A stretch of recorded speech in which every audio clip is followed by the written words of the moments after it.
Buenos días, buenas tardes, buenas noches, como en cada ocasión un nuevo podcast de Compliance sin Fronteras. En esta ocasión estoy acompañada por Stanislao Sandoval Bosch, más conocido como Tano, así que bienvenido Tano a Compliance sin Fronteras. Muchas gracias, Jimena. Muy buenas tardes, noches y días. Pues estamos aquí precisamente para hablar de temas de compliance, que es una excelente materia y muy emocionado. Muchas gracias por invitarme. No, por favor, muchas gracias por aceptar. Ante todo, quiero presentarles quién es Tano. Tano es abogado por la Universidad Marista, con maestrías en Derecho Internacional Público por la Universidad Nacional Autónoma de México y en Derecho Administrativo y de la Regulación por el Instituto Tecnológico Autónomo de México también. Dentro de su experiencia laboral, ha laborado en el Grupo Nacional Provincial, en el Banco Nacional de México, en la sección mexicana del Secretariado de los Tratados de Libre Comercio de la Secretaría de Economía. Posteriormente ingresó a la hoy Comisión Federal de Competencia Económica, en donde trabajó durante 14 años en diversos cargos, siendo el último la Dirección General de Investigaciones de Mercado. Y posteriormente fue nombrado director general de Asuntos Jurídicos en la Agencia Reguladora del Transporte Ferroviario, pero actualmente pasa al sector privado y ocupa el cargo de subdirector de cumplimiento y prevención del lavado de dinero en América Móvil, una de las empresas de comunicaciones más importantes de México y de Latinoamérica en general. Así que, Estanislao, es increíble la experiencia que tienes, te súper felicito por ello. Y cuéntanos un poquito, independientemente de esta biografía, ¿cómo fueron tus inicios? ¿Cómo del sector público pasas al mundo del compliance? Muchas gracias por la felicitación, Jimena, muy amable. Pues mira, efectivamente, dentro de lo que era mi formación académica y profesional, yo siempre le estuve pensando en el tema del derecho regulatorio, ¿no? Y la regulación para mí ha sido como un factor bien importante o bien interesante, porque es lo que va a dando como la caracterización y es en última instancia lo que en derecho público podemos entender como la positivización de la política pública, ¿no? A través de la regulación efectivamente se cumplen los programas, se cumplen las políticas del Estado y del gobierno, ¿no? Sin embargo, me fui enterando conforme fui trabajando, sobre todo en la Comisión Federal de Competencia Económica, donde tuve mucha relación con distintos agentes económicos, que la forma precisamente en donde se intersecta el derecho público y el derecho privado, desde mi perspectiva, es precisamente en el compliance, ¿no? Porque el compliance habla, el compliance normativo, me refiero específicamente, habla precisamente eso, del cumplimiento de la normatividad, pero ojo, desde el punto de vista de la ratio leyes o de la razón de ser de la ley, ¿no? Es decir, el officer compliance o el oficial de cumplimiento lo que tiene que estar viendo es entender la racionalidad que hay detrás de la elaboración de la ley para promover su cumplimiento, ¿no? En temas precisamente de los objetivos y de las metas que persigue dicha regulación. Entonces, cuando fui parte de la autoridad, ya sea Comisión Federal de Competencia Económica o cuando estuve precisamente en la Agencia Reguladora del Transporte Ferroviario, lo que realmente hace una autoridad regulatoria es aplicar, y pongo entre comillas, un compliance público, ¿no? Es decir, el ver que efectivamente se esté cumpliendo con la regulación. A las autoridades no les interesa el hecho de estar poniendo multas o poniendo trabas o poniendo algún tipo de situación difícil pues para las empresas. Lo que le interesa a las autoridades es que el cumplimiento normativo se dé como un medio para conseguir el fin de la regulación. Y esa idea, Jimena, a mí me gustó mucho, ¿no? Y entonces decidí explorarla, ¿no? Desde este otro lado. Es decir, entrar a una empresa que es altamente regulada, ¿no? Desde muchos ámbitos, y entonces a través de entender la regulación, poder ofrecerle a la empresa precisamente esa cobertura, esa evolución, ¿no?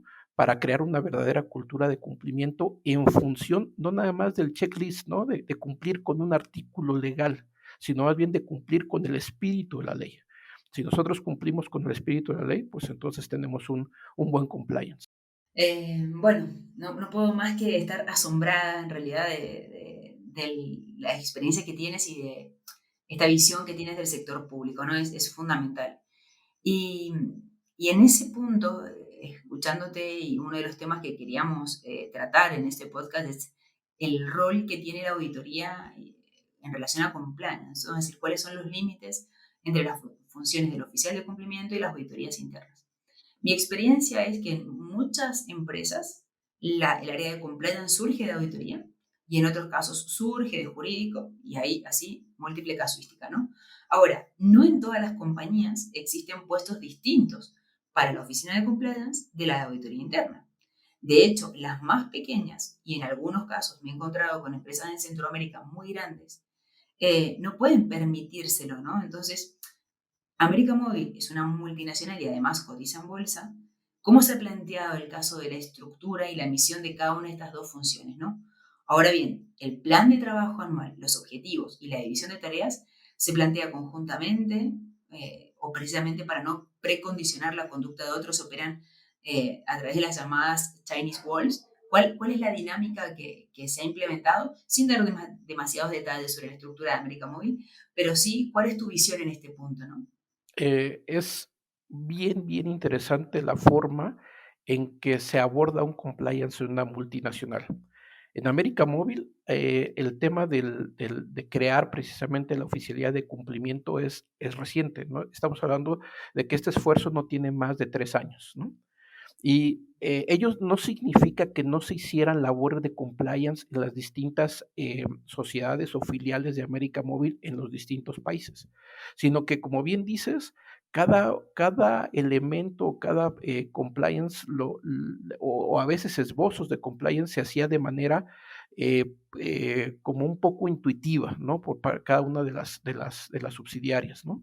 Y entonces a veces era mandatoria una disposición regulatoria o normativa, a veces era por buenos oficios que las personas preferían iniciar con este tipo de conductas un poco para darle ética y razón de ser moral o acorde con ciertos principios que tiene la empresa. Pero lo que te quiero decir con esto es que cuando llegamos vimos que cada subsidiaria y cada país lo hizo de manera diferente. Y entonces tenemos puntos bien interesantes que por eso se me hace muy importante esta pregunta que haces, ¿no? ¿Hasta dónde son los límites de una auditoría interna y hasta dónde son los límites de un compliance? Porque en algunos lados, como bien señalaste, el auditor interno justamente tomó estas funciones y ahorita estamos platicando con estos con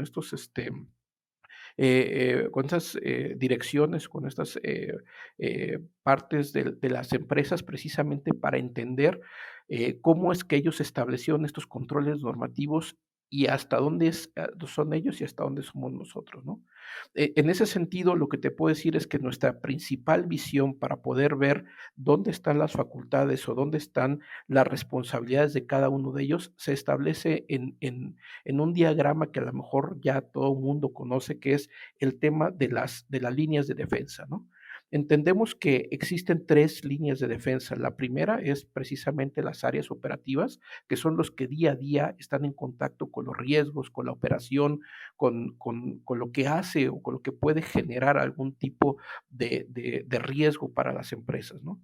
Luego viene la segunda línea de defensa que la asume precisamente el oficial de cumplimiento y que tiene una función un tanto estratégica, ¿no? Y una visión a largo plazo, ¿no? Tiene que estar mucho en contacto con los miembros de de los socios, ¿no? De los dueños de las empresas, precisamente para entender cuáles son los grados de riesgo que puede soportar o que puede tener claro, y a partir de ahí generar un código de ética y unas políticas que son como de alguna manera los lineamientos que se van a derivar de este código de ética, lo que le va a dar, y los abogados llamamos positividad a ese código de ética. Es decir, va a estructurarse, va a generarse el aspecto obligatorio derivado de esta norma fundante interna que es este código de ética, y luego ya vendrán los demás procesos y procedimientos. Esa es la segunda línea de defensa. Y luego viene una tercera línea de defensa que es precisamente la auditoría interna. Si tenemos claro qué es lo que hace cada una de las líneas de defensa, vamos a ver que son complementarios y por lo tanto hablar de Chinese Wall me parece que en ocasiones podría ser un poco arriesgado en temas de la implantación de un debido compliance. porque el compliance generalmente o fundamentalmente se basa en precisamente un cambio cultural o una estructura cultural de cómo se hacen las cosas en una empresa. Es decir, las acciones que hace Bimbo, las acciones que hace América Móvil, las que hace Coca-Cola, las que hacen las empresas más pequeñas, están provistas de una huella, independientemente de la marca, y esa huella es cómo hacer las cosas, ¿no? Y ese cómo hacer las cosas es lo que te da el compliance. Es nosotros hacemos esto a la manera de América Móvil. Y entonces esa manera de América Móvil es la que tiene que fundamentarse en el código de ética y tiene que permear de manera horizontal en todas las subsidiarias, ¿no? Entonces, a partir de eso es donde creamos nosotros precisamente una estructura que puede generarse por políticas y luego esas políticas por algún tipo de auditoría para poder entender cómo se está haciendo o la finalidad de esa auditoría es ver cómo se está aplicando y cómo se está entendiendo esa política. Pero lo que hace la auditoría interna es precisamente observar si lo que se está haciendo, si la estructuración de esas políticas son eficaces y si son eficientes y si se están haciendo de manera correcta, pues, ¿no? Es decir, lo que hace para mí, lo que hace la tercera línea de defensa o lo que es la auditoría interna es precisamente corroborar que lo que se esté haciendo se está haciendo de manera correcta y se está haciendo de manera eficaz, ¿no? Pero nunca dice qué es lo que tiene que hacer. Esa parte del diseño le corresponde precisamente al oficial de cumplimiento. No sé si he sido claro, Jimena, Sí, con esta ma- disertación, ¿no? más que claro. Y sacando el tema de las diferentes líneas de defensa, teniendo en cuenta el rol de compliance y la auditoría, hay un dicho que dice que el auditor se debe al board y que el compliance officer se debe a los accionistas. ¿Qué tan correcta es esta afirmación en tu visión? Esa es una muy buena pregunta, pero déjame tomarla desde un punto de vista más amplio. El compliance en cualquier empresa no se establece como una receta de cocina, ¿no? Cada compliance tiene su propia manera de hacerse, porque todas las empresas son diferentes en tamaño, en objetivos, en materia. Entonces, el compliance, Estos como son bien los lo programas decías de al compliance a principio, medida también, ¿no? tiene que ser a la medida. Es decir, por más que tú uses lentes y yo use lentes, tu compliance y tus lentes no me van a quedar a mí. Tienen que estar graduados a mi medida, porque si no, no me va a servir. Por más que yo quiera ser como Jimena, si me pongo sus lentes, no voy a ser Jimena, ¿no? Tengo que hacer uno de acuerdo a mi forma de entender la realidad, de entender los riesgos y de darle solución a esos riesgos, ¿no? Y entonces, por eso la pregunta que haces ahorita de ¿para qué es esto? ¿A quién le da la información el compliance? ¿A quién le da la información el auditor interno? Está mucho en función de cómo estructuraste este compliance. Lo que sí te puedo decir es que los accionistas tienen como su mano derecha en el sentido de consulta lo que hace el compliance. Es decir, compliance le asegura a los accionistas que lo que se está haciendo es correcto y de alguna manera es eficiente, ¿no? Pero es correcto. Porque eso a la larga lo que va a ocasionar es que tengas una empresa que tenga un horizonte de largo plazo, ¿no? Si tú haces las cosas bien, entonces lo más seguro es que te vaya bien, ¿no? Independientemente de las estrategias comerciales y ese tipo de cuestiones operativas que también son importantes y trascendentes, lo que sí es importante es que independientemente de la labor o más que independiente, además de la labor que hace el auditor interno, lo que hace compliance es asegurar la viabilidad de esa empresa a lo largo del tiempo. Entonces, más que preocuparnos por responder a quién le da la importancia a uno o a otro, ¿no? Lo que tenemos que tener claro es que ambos, o la oficialidad de cumplimiento y la auditoría interna, tiene como finalidad primordial el establecer mecanismos para controlar riesgos de alguna medida puede poner en riesgo la viabilidad de la empresa a mediano y largo plazo. Entonces, tomando en cuenta eso y tomando en cuenta cuáles son las relaciones de responsabilidades entre uno y otro, puedes establecer fronteras que van a depender de tus procesos y de lo que tú haces. Y entonces lo que sucede o lo que toca es es tener conversaciones entre auditoría interna y entre oficial de cumplimiento y en ocasiones otras áreas que también están, que están incluidas en estos procesos, tener estas conversaciones para delimitar responsabilidades y entre todos ofrecer precisamente estos planes o procesos que generan continuidad a mediano y largo plazo. ¿Cómo ves? ¿Te hace sentido lo que te comento, Jimena? Sí, tal cual. La verdad que me quedo pensando con tus palabras, además súper claras y súper pedagógicas, y no puedo más que coincidir en ese punto, ¿no? Ahora, una de las preguntas que también quiero hacerte es a veces la exclusividad que se le pide al oficial de cumplimiento, ¿no? Es decir, tener en cuenta de que con la pandemia hay muchas personas que se están reciclando, actualizando, cambiando de perfiles, dando vuelta 180 grados su vida, ¿no? Y mucha gente me escribe que acaba de salir de la universidad: oye Jimena, a ver si me orientas a nivel laboral y qué podría hacer y tal. Y está este concepto erróneo de que el compliance officer tiene que pasar años y años en una empresa para conocerla ampliamente, etcétera, ¿no? Luego me encuentro con perfiles como el tuyo, que del sector público pasa al sector privado, una empresa de comunicaciones brutal y además que cotiza en bolsa.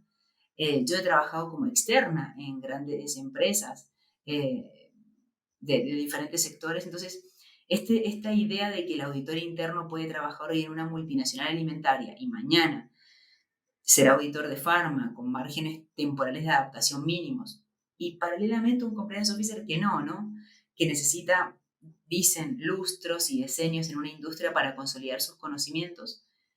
¿Otorga este hecho una superioridad moral al auditor interno respecto del compliance officer en empresas que están sometidas a rápidos cambios y procesos de transformación? ¿O esto es erróneo y realmente el perfil del oficial de cumplimiento se puede adaptar a cualquier industria? Es una muy buena pregunta y también la respuesta es depende, ¿no? Depende un poco de lo que la empresa o lo que los accionistas consideren como necesario en un momento específico. Es decir, el compliance puede ser entendido de una manera horizontal y tiene mucho valor. Entendido horizontal me refiero, hay materias que van a ser sujetas, que van a ser objeto de compliance, que son transversales a cualquier tipo de empresa, ¿no? Estamos hablando, por ejemplo, un tema de anticorrupción. Es irrelevante si te dedicas a hacer tornillos o te dedicas a temas de fármacos o te dedicas a agropecuarios, ¿no? Los controles y la lógica que conlleva un compliance en temas de anticorrupción son similares en cuanto a principios, ¿no? Variará efectivamente de la forma en que cada una de las empresas vaya asumiendo ciertos controles, eso es correcto, ¿no? Pero hay también compliance que pueden tener una lógica más vertical, es decir, que tenga que fusionar o que tenga que entender o que tenga que aplicar elementos más específicos del ramo. Por ejemplo, en donde yo estoy existen normatividad muy específica a nivel inclusive empresa, ¿no? Es decir, tú sabes que la Autoridad de Competencia Económica en materia de telecomunicaciones le ha impuesto ciertas regulación asimétrica a una de las empresas de América Móvil, ¿no? Entonces, entender el cumplimiento de esa regulación y poder efectivamente dar una perspectiva de largo y mediano plazo implica el entender precisamente ese mercado y la empresa y los procesos, y entonces se vuelve más horizontal, ¿no? Pero más vertical, es decir, más específico. Pero con esto quiero decir que el compliance está abierto para todos y no únicamente para ingenieros, no únicamente para abogados, no únicamente para economistas, sino que lo bonito del compliance es que eh, uno solo no puede hacer compliance, ¿no? Sino que se necesita de un grupo interdisciplinario precisamente para entender los alcances de la regulación, porque muchas regulaciones están hechas de manera sectorial en donde se entiende la lógica del sector. Por ejemplo, en donde estoy yo, temas eminentemente en materia de ingeniería, ¿no? Es decir, tienes que entender cómo funciona el espectro radioeléctrico, tienes que entender cómo está regulado ese espectro radioeléctrico aquí en México, pero también tienes que entender que la regulación es distinto en distintos países y entonces se vuelve un compliance un poco más técnico y difícil en ciertos puntos. Pero te digo, también hay otros elementos horizontales, en donde no importa si entiendes o no entiendes los aspectos ingenieriles técnicos específicos, porque para hablar de prevención de lavado de dinero vas a tener que hablar con alguien que entienda de prevención de lavado de dinero o de activos, ¿no? Y tendrás que generar una política y después establecer procedimientos que le den viabilidad y eficiencia a esos procesos, que no tienen nada que ver o que tendrán poco que ver con la parte técnica del modelo de negocios de la empresa, ¿no? Entonces, por eso mi respuesta ante tu pregunta es depende, ¿no? O sea, es decir, tú puedes especializarte en ser un buen compliance officer en temas eminentemente de competencia económica, de protección de datos personales, de prevención de lavado de activos o de dinero, ¿no? Anticorrupción y verlo de manera transversal, ¿no? Y entonces en ese sentido puedes ir generando un conocimiento que te permita entender la lógica y aplicarla a casos específicos. O puedes también generar expertise en el cumplimiento de regulaciones específicas, ¿no? Y entonces convertirte en oficial de cumplimiento sectorial, ¿no? No sé si con esto respondo la pregunta y también me gustaría escuchar tu opinión al respecto. Yo creo que también la frase lamentablemente es depende, ¿no? Depende de sectores. Yo creo que hay sectores que son regulados, en los que la especialidad de la materia hace la importancia de ese oficial de cumplimiento, ¿no? Eh, Todo lo que es banca, seguros y farma, yo considero que es fundamental el conocimiento que puedas tener de la materia. Luego creo que también el oficial de cumplimiento tiene cierta versatilidad, ¿no? Y en líneas generales tenemos que verlo como un desafío cambiar de sector también, ¿no? Hay empresas que pasan de sectores más clásicos a sectores más innovadores como ser compliance officer con startups. Entonces ahí te permite desarrollar al máximo la creatividad, tener en cuenta la importancia de la gestión de la reputación, el rol que pueda tener en este punto, toda la comunicación que puedas hacer de ello y sobre todo la gestión de los inversores, ¿no? Ahora Sí, lo que bien, sí es Perdón, sí, lo que sí es no, bien no, importante y que acabas de decir y me gustaría subrayar es que independientemente de en dónde está un oficial de cumplimiento, si quiere cambiar de giro o si va a cambiar de giro, lo que sí tiene que tener claro es entender el negocio o los procesos del lugar a donde va a llegar. Eso sí es bien importante, ¿no? Porque uno podría cambiar de giro, inclusive hasta de mercado, ¿no? Pero si no entiendes la lógica de cómo funcionan esos procesos y cómo está instaurado dentro de una lógica del mercado, es decir, de cómo funciona ese mercado, lo más seguro es que el análisis de compliance vaya a quedar un poco limitado, ¿no? Eso creo que es cierto. yo en ese punto también creo mucho en los equipos multidisciplinares, ¿no? Creo que es fundamental que hayan versatilidad de perfiles, ¿no? Es decir, de un experto en economía, en administración de empresas, expertos en marketing, expertos en riesgos concretos. Hoy en día, los oficiales de cumplimiento pueden ser desde ingenieros en sistemas hasta ingenieros, abogados, contables, y la verdad que es absolutamente válido, ¿no? En este punto, es un poco lo que choca con relación a la auditoría, ¿no? Porque al final la auditoría interna de una multinacional no tiene problema en entenderse transnacionalmente con filiales y con participadas de otros países. Ahora bien, la normativa contable está armonizada a nivel global, se podría entender. ¿Qué barrera podemos llegar a tener, digamos, podemos llegar a tener como oficial de cumplimiento en empresas que operan en más de una jurisdicción, ¿no? ¿Es una barrera? ¿O realmente tenemos que tener un modelo híbrido en el cual tengamos en cuenta la realidad local de cada una de las filiales, ¿no? En la cual nos involucremos con los riesgos, independientemente de los riesgos globales que pueda contemplar la compañía, ser conscientes de la realidad global de cada localidad, ¿no? Sí, exactamente. Mira, la realidad global es, es un, es un estándar que tenemos o que tenemos que adaptar o que tenemos que tomar como un elemento que está ahí, pues, es decir, no podemos cerrar los ojos y tratar de verlo únicamente desde una perspectiva nacional, ¿no? El compliance nació justamente desde una lógica internacional. Es decir, no podemos entender la evolución del compliance sin echar un ojo a lo que ha sucedido en Europa, o lo que ha sucedido en Estados Unidos, o, ¿sabes?, ¿no?, a este tema de la ley, SOX y todo este tipo de cuestiones, ¿no?, en donde precisamente empieza o genera la necesidad de entender temas de anticorrupción, temas de competencia económica dentro de un mundo globalizado, ¿no? Entonces, en ese sentido, el oficial de cumplimiento en materia de o un oficial de cumplimiento en materia de compliance tiene que tener claro de que existen jurisdicciones y que cada jurisdicción tiene, normatividades diferentes y que tiene, desde cierto punto, en ocasiones, lógicas distintas, ¿no?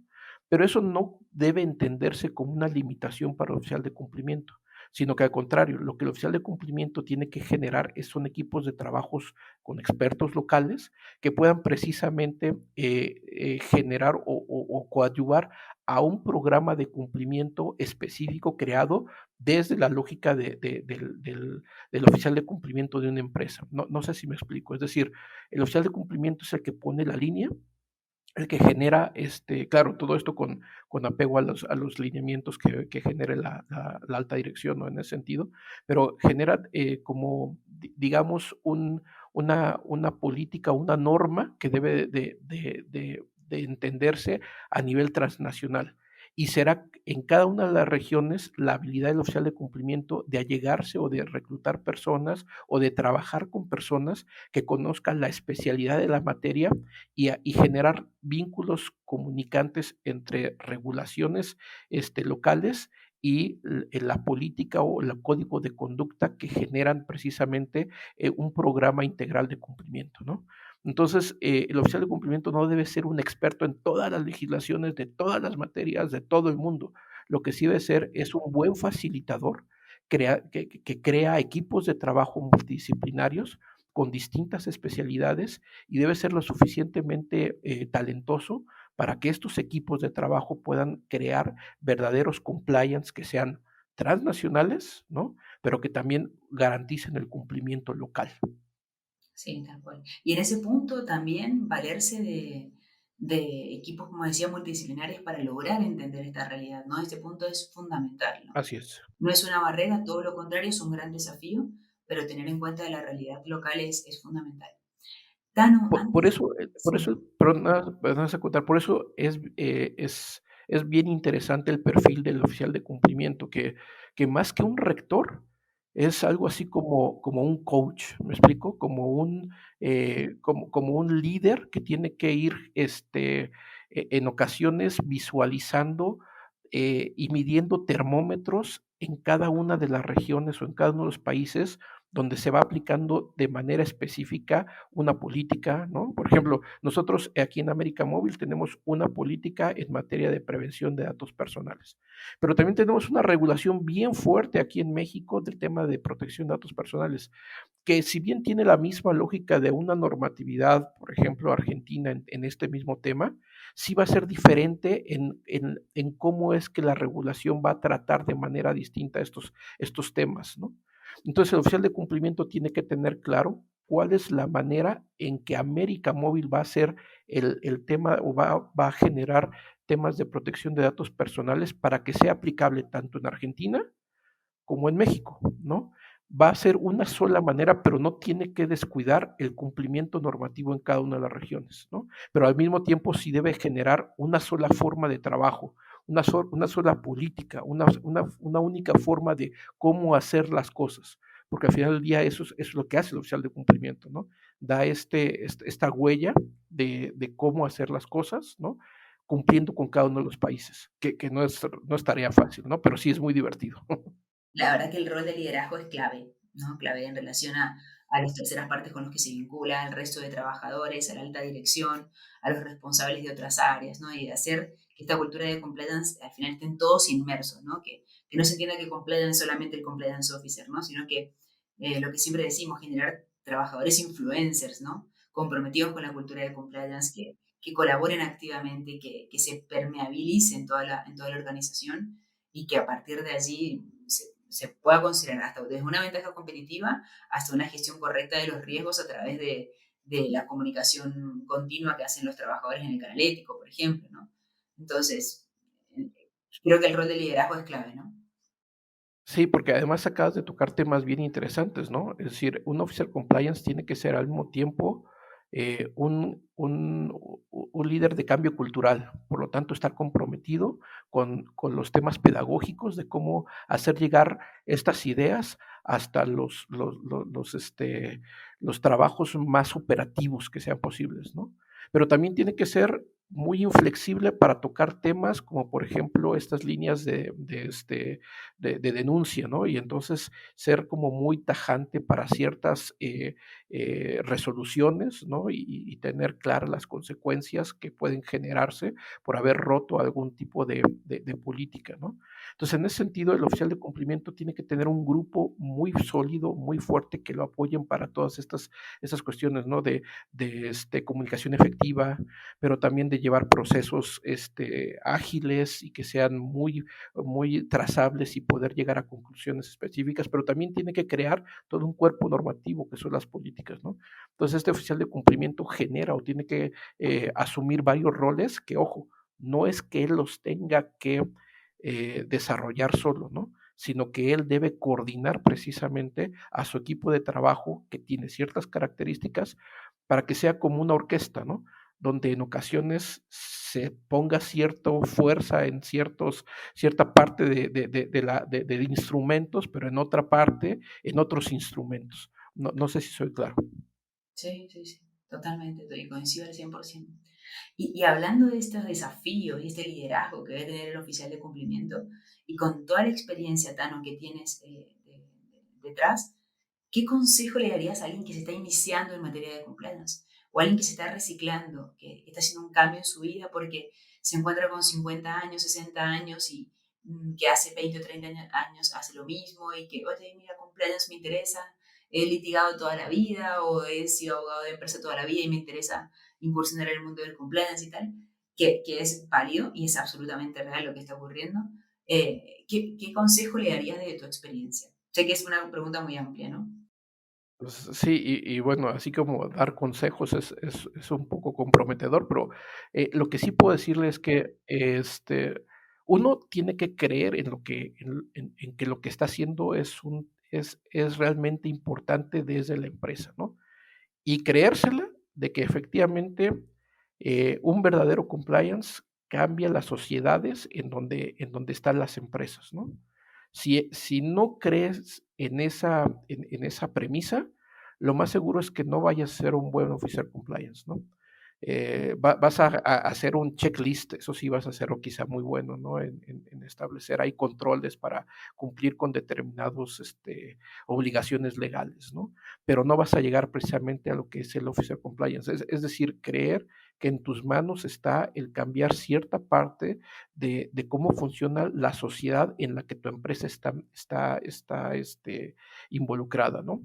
Digo, nos ha pasado aquí en América Móvil, en donde de repente a través de una política precisamente de regalos y de este tipo de dádivas y ese tipo de cuestiones, pues se llegó a cuestionar y analizar algunas